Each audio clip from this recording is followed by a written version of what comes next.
حکومت کی طرف سے عوام پر بے شمار ٹیکسز لگائے جاتے ہیں، ان ٹیکسز کے بارے میں شرعی حکم کیا ہے؟ اگر ادا کریں تو کوئی اجر ملے گا، اگر ادا نہ کریں تو کیا گناہ ملے گا؟ ٹیکس کا نظام باطل ہے اور سراسر کتاب و سنت کے خلاف۔ ایک حاکم کی ذمہ داری زکوٰۃ وصول کرے اور زکوٰۃ پوری طاقت سے وصول کرے، ایک ایک پیسہ وصول کرے، یہ نظام اللہ نے رکھا ہے۔ اور اگر زکوٰۃ حاکم دیانتداری سے وصول کرنے میں کامیاب ہو جائے، کیونکہ اللہ تعالیٰ کا نظام ہے اور اللہ رب العزت ہر نظام کو بہتر جانتا ہے، سب سے بہتر جانتا ہے۔ یہ نظام ہمارا ایمان ہے کہ اگر یہ صحیح معنی میں قائم ہو تو معاشرے سے فقر ختم ہو سکتا ہے، حکومت کا جو ایک کاروبار ہے سلطنت کا وہ صحیح معنی میں چل سکتا ہے اس زکوٰۃ کے نظام سے۔ بے برکتی اس لیے ہے کہ زکوٰۃ کا نظام قائم نہیں ہے اور ٹیکس وصول کیے جاتے ہیں، حالانکہ ٹیکس زکوٰۃ سے کہیں بڑھ کر لیے جاتے ہیں۔ زکوٰۃ تو 2.5% ہے اور ٹیکس تو سیل ٹیکس اور پتہ نہیں کیا کیا ٹیکس، یعنی جمع ہوتے ہوتے کہاں تک پہنچ جاتے ہیں، مگر پھر بھی گورنمنٹ روتی ہے اور قرضے لیتی ہے، اس لیے کہ یہ شریعت سے بغاوت ہے گورنمنٹ۔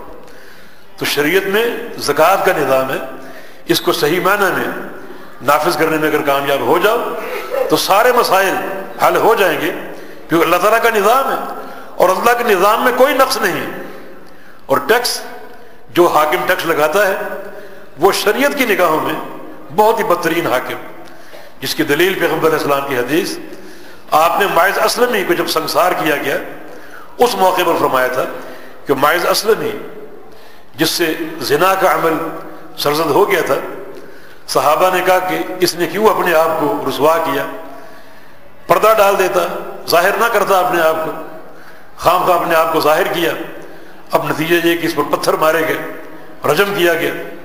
تب رسول اللہ صلی اللہ علیہ وسلم نے ارشاد فرمایا ماعز اسلمی کے مقام کو اجاگر کرنے کے لیے کہ لقد تاب توبۃ لو تابها صاحب مکث لوسعت، کہ ماعز اسلمی ایسی توبہ کر گیا ہے کہ یہ توبہ اگر صاحب مکث کر لے تو اللہ اس کو بھی معاف کر دے۔ صاحب مکث دو انسان ہیں، ایک ٹیکس خور حاکم جو ٹیکس لگاتا ہے، اس کا معنی ٹیکس خور حاکم کا ٹیکس لگانا یہ زنا کے عمل سے زیادہ خطرناک ہے۔ صاحب مکث کا دوسرا معنی بتہ خور جو طاقت کے زور پہ، اسلحے کے زور پر لوگوں سے مال چھینتا ہے، وہ بھی صاحب مکث ہے۔ اس کا معنی اس کا یہ عمل زنا کے عمل سے بھاری ہے۔ تو یہ حدیث اس بات کی دلیل ہے کہ بہت ہی خطرناک عمل۔ باقی رہا آپ کا سوال، اگر ہم ٹیکس ادا کریں تو اس کا ہمیں اجر ملے گا؟ جی ہاں، رسول اللہ صلی اللہ علیہ وسلم کی حدیث ہے ایک وقت آئے گا ایسے حاکم ہوں گے کہ تم پر ظلم کریں گے اور تمہارا مال تم سے چھینیں گے۔ صحابہ نے کہا ہم کیا کریں؟ فرمایا کہ تم صبر کرو۔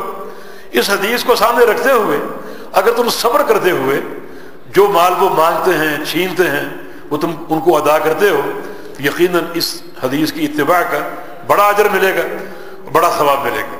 تاہم اگر کسی گناہ میں ملوث ہوئے بغیر ٹیکس بچا سکتے ہیں تو بچا لیجیے، تاکہ یہ مال جو بڑی محنت سے انسان حاصل کرتا ہے اس کو دینی کاموں میں، دعوت کے کاموں میں، جہاد کے کاموں میں، مساجد کی تعمیر میں صرف کر سکے۔